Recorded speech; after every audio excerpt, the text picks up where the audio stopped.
এই জমির গাছ দেখে মনে হচ্ছে আলুর বয়স হয়তো শেষ হয়ে গেছে। তবে তেমনটি কিন্তু একদমই না। এই জমিতে লেট ব্লাইট এর আক্রমণ হয়েছিল, যার ফলে পুরো আলুর জমিটি নষ্ট হয়ে গেছে।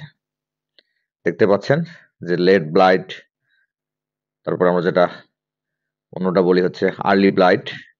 এই লক্ষণগুলোর প্রতিটি লক্ষণেই এই আলুর গাছে ছিল, আমরা দেখে বুঝতে পারছি।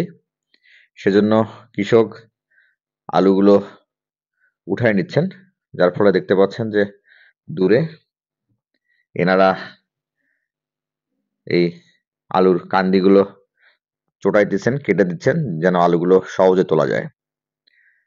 দর্শক মন্ডলী, সবাইকে ভালোবাসার শুভেচ্ছা জানিয়ে শুরু করছি। সঙ্গে আছি আমি মোহাম্মদ রাকিবুল ইসলাম। আজ আপনাদেরকে নিয়ে এসেছি আলুর জমিতে সরাসরি লেট ব্লাইটের আক্রমণ তথা আলুর যে গুরুত্বপূর্ণ ছত্রাক নাভি ধসা রোগ রয়েছে, এই জমিতে যে আক্রমণ হয়েছে সেটি দেখাবো। আসলে রাস্তাতে যাচ্ছিলাম, হঠাৎ করে দেখলাম যে এই জমির পুরো আলুর গাছগুলো নষ্ট হয়ে গেছে। ভাবলাম যে আপনাদেরকে দেখাই। এবছর আবহাওয়া ভালো, তবুও বাতাসের আর্দ্রতা বেশি। আবহাওয়া ভালো থাকার কারণে অনেকেই রেগুলার স্প্রে করেনি, যার ফলে কিন্তু এই জমিতে রোগের আক্রমণ হয়েছে। এই রোগের আক্রমণ থেকে পরিত্রাণের জন্য আমাদেরকে আসলে আলুর জমিতে নিয়মিতই স্প্রে করা দরকার। 7 দিন, 4 দিন, 5 দিন পর পর ম্যানকোজেব গ্রুপের ছত্রাকনাশক। আর যদি রোগ লেগে যায় সেখানে আমরা ম্যানকোজেব মেটালেক্স, ম্যানকোজেব সাইমোক্সানিল এই গ্রুপগুলো দিতে পারি। আপনারা দেখতে পাচ্ছেন কিভাবে আলুর তোলার জন্য, আলু উঠানোর জন্য, সহজ করানোর জন্য আলুর কান্দিগুলো চোটানো হচ্ছে যেন আলু সহজেই তোলা যায়।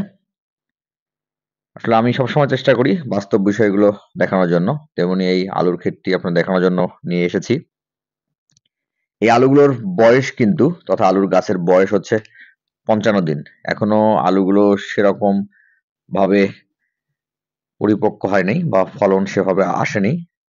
আলুর দামের অবস্থা খুবই খারাপ। কৃষকের যেভাবে আলু চাষে এবার ব্যয় হয়েছে সেই তুলনায় দাম খুবই কম। কোথাও 500 টাকা, কোথাও 570 টাকা আলুর মান ভেদে মন যাচ্ছে, যাতে করে কৃষকের লাভ নেই বললেই চলে। আর এই ক্ষেতটি যার, এই জমিটি যার, তার আসলে লসের পরিমাণ অনেক বেশি। দর্শকবৃন্দ, সবাই দেখতে পারলেন যে আলুর যদি রোগ লাগে, রাতারাতি রোগগুলো ছড়িয়ে যায়, কি অবস্থা করতে পারে আলুর জমি। শুধু ডাটা খাড়া হয়ে আছে কিন্তু। সবাই ভালো থাকবেন, আবারও দেখা হবে, কথা হবে। আজকের মতো বিদায় নিচ্ছি। আল্লাহ হাফেজ।